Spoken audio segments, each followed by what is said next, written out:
Bakit pinagbigyan ng ICC ang hiling ni Duterte na di mag-appear sa hearing? Kasi alam naman natin na sa February 23, 24, tapos tigil muna ng 25, balik na naman 26, 27, 4 days. Tuloy-tuloy na hearing yan. Yan yung confirmation of charges hearing. Hindi pa po yan trial proper. Ang trial proper ay mangyayari matapos ma-confirm yung mga charges. Kumbaga ito, confirmation of charges. Ano ang ginawa ng abogado ni Duterte? Hiniling ng abogado ni Duterte na si Duterte daw ay wag nang mag-appear doon sa hearing. Mula doon sa February 23, 24, sa confirmation of charges hearing, wag na siyang umattend. Winave niya yung ano niya, yung right niya. Kasi may right siya na dapat umattend eh.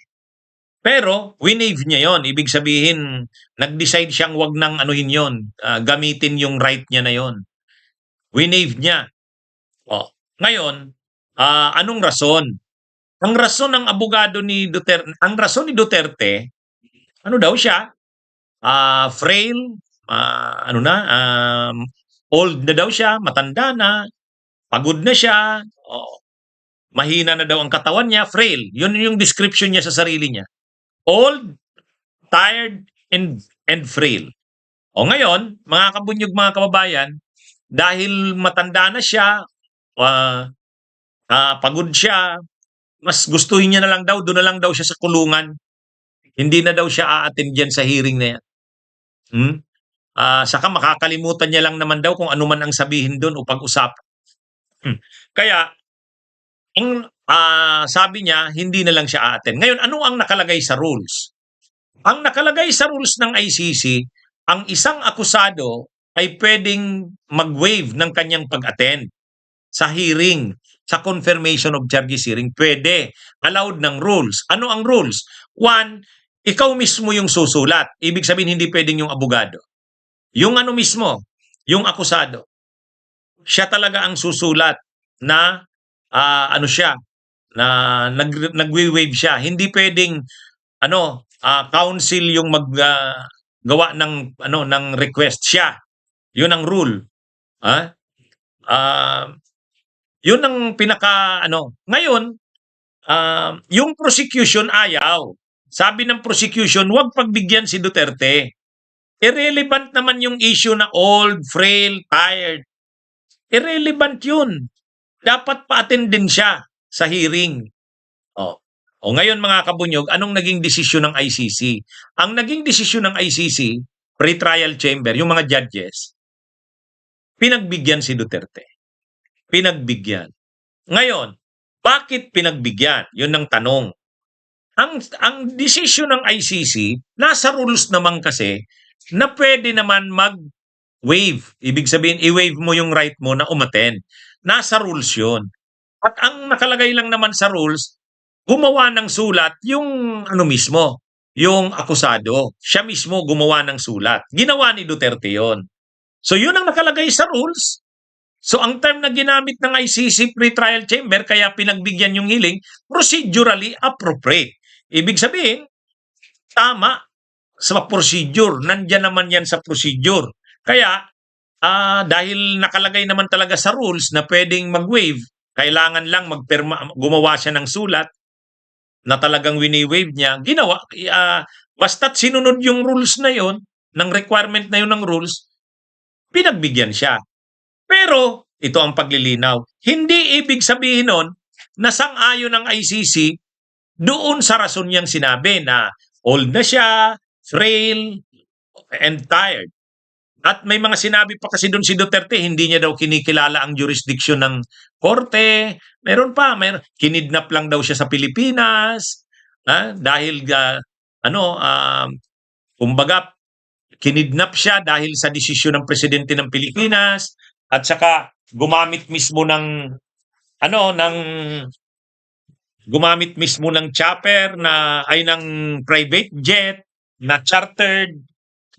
Kumbaga mga kabunyog, mga kababayan, yan yung sinasabi ni Duterte doon sa kanyang sulat para ah, payagan siyang wag mag-attend sa hearing, wag mag-appear. So ngayon, kaya yung reason bakit siya pinagbigyan, yun ay dahil sa nasa rules naman. Ito mga kabunyog, ipakita natin yung ipakita natin. Ito yung nasa balita. Yan. Ito yung sinabi sa balita. Basahin natin para mas malinaw. Philippine Star. Yan. Breaking. The International Criminal Court, ICC, allows former President Rodrigo Duterte to skip the confirmation of charges hearing next week. In a decision released on Friday afternoon, Manila time, the ICC Pretrial Chamber 1 said the signed request submitted by Duterte is sufficient to fulfill the requirements for the waiver of a suspect's right to participate in confirmation hearings. Yan yung pinaliwanag ko. Open quote. The chamber, while acknowledging the objections of the prosecutions and the CLRV, common legal representative of the victims, considers that in the present circumstances of the case, it is appropriate to proceed with a hearing on the confirmation of charges in the absence of Mr. Duterte. Close quote, the judges said. In a statement, ICC spokesperson Orion Mailate said that Duterte's absence next week, open quote, is based on the waiver of the suspect, not on the reasons related to the health. So, ibig sabihin na ito ang malinaw. Pinagbigyan siya na wag umattend based sa waiver niya. Kasi allowed naman siyang mag-waive kung ayaw niya talagang umattend. Hindi dahil pinaniniwalaan yung mga reasons na sinabi niya na yung tungkol sa kalusugan niya.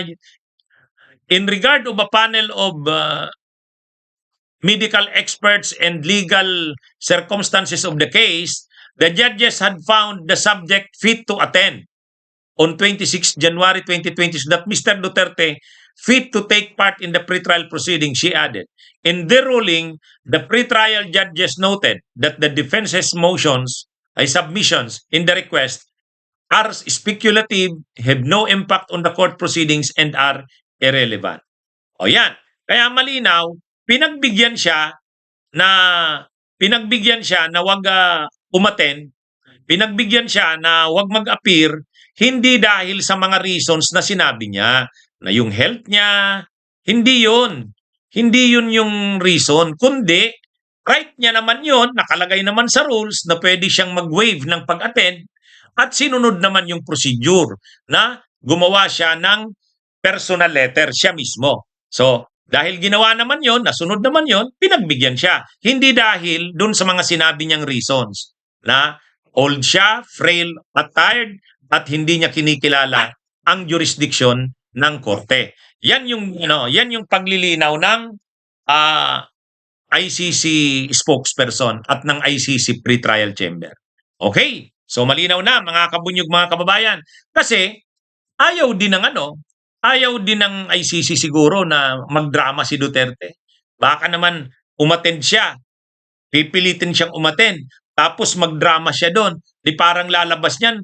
Parang aping-api siya na pinersa, pinilit kahit pala talagang alam naman natin, kayang-kaya nilang magdrama yan. Tuturuan siya ni Kaufman. Kumbaga, tsaka dito makikita natin na ang ICC fair. Patas ang ICC. May due process. Kumbaga, kung ayaw mong umattend, right mo yon, okay. Pero magtutuloy ang hearing. Yan. Kumbaga, makikita mo dyan na pinagbibigyan sila kung kaya namang ibigay ang gusto nila, ang hiling nila. Ano naman yan? Sabi nga, procedurally appropriate naman, pinagbigyan. Kung hindi mo kasi pagbibigyan, sa atin doon, parang hinila mo, pinilit mo, tapos magpapakita doon na parang, magdadrama ng kung ano-ano, parang lalabas pa niyan, kontrabida ang ICC. dito, pinakita dito na, sige, kung ayaw mo umattend, okay. Oh. Pero hindi ibig sabihin yan na hindi itutuloy ang hearing. Tuloy. Okay, mga kabunyog, mga kabayan, magandang araw sa inyong lahat. Bunyog, bunyog, halikan na kasama ka. Bunyog, kapag buklod ay may pag-asa. Luzon, Visayas, Mindanao, isa ang pananaw. Sa bagong Pilipinas ang bunyog isisigaw. Bunyog.